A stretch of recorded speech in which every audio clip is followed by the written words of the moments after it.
So today's video is going to be something a little bit different. I know I usually make videos trying to entertain you guys, make you guys laugh with life stories and stuff, but today's video is going to be more of a serious one. I'm going to tell you the story of one of the people that I met in middle school that really had a huge impact on my life. I actually mentioned this in one of my previous videos that I lived in a different town when I was in middle school.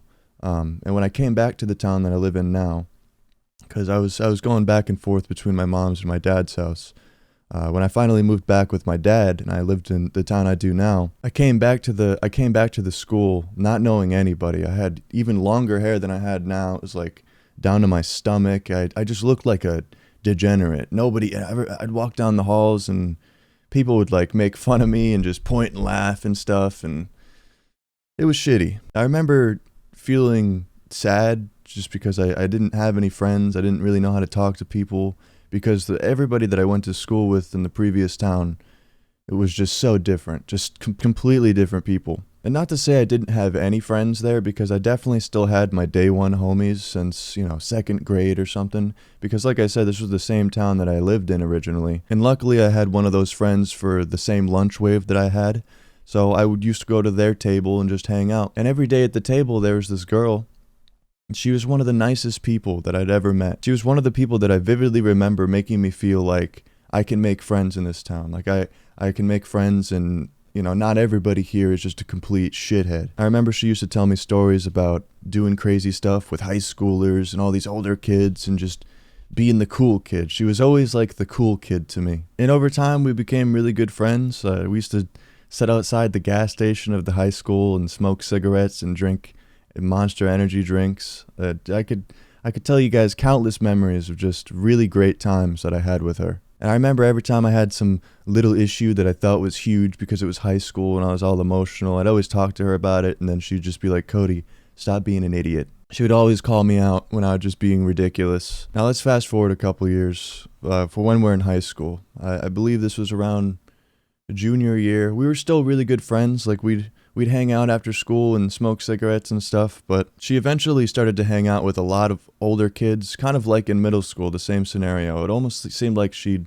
only want to hang out with people that were older than her at all times. And I'd seen some of her friends come to the across the street spot, and man, they looked like punk metal enthusiasts. They had all the tattoos and piercings and stuff. They just looked like wild to me. And I remember hearing some rumors that she had gotten into drugs, and it really sucked. It really did suck, because I wanted to do something to help her. I wanted to do anything, but obviously you really can't in that scenario. It's someone else's life, someone else's decisions, and it was just really shitty, because I remember she wouldn't come to school for a long time and I was always worrying about her. And then one day in the cafeteria, it was getting towards the end of my junior year, and she came up to me and sat down.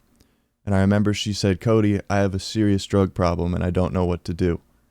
And at the time, I didn't know what to say. I didn't know what I could possibly do. I remember telling her to just try to get some help and you'll get through it. Like, I know that you can get through it. And I remember when I said it, she kind of just looked at the ground like she was embarrassed or something. And I could almost tell that she really didn't have anybody to talk to about this. And in the moment, I didn't think really much of it. Like, I wanted to help. I wanted to tell her to stop fucking doing that and get some help. But it's like, you really can't say that to somebody like that. And later that year, she died, man. She overdosed and she died. It fucking sucks, dude. She was truly one of the nicest people that I'd ever met in my town. Like, just my town's full of fucking scumbags, and she was like the needle in the haystack. Like, so fucking sad, man.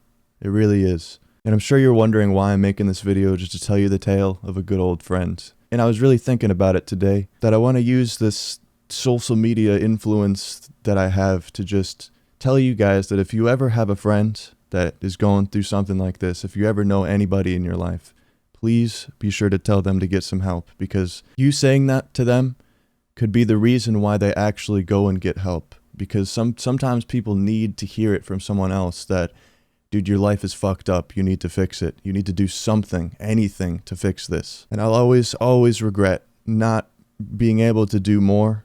I wish I could have just I really wish I could go back in time and just tell her to get her shit straight. Just do anything. It's really shitty, man. Today would have been her birthday, you know? I went on Facebook today and I don't know, man. It killed me. Killed me to see that, I don't know. She was just such a genuine person. And the good really does die young, you know? So if you know anybody, just try to get them some help, man. And I'm sorry if this video made you sad. I just wanted to tell you guys that if you know anybody that's struggling, just try to get them some help, man.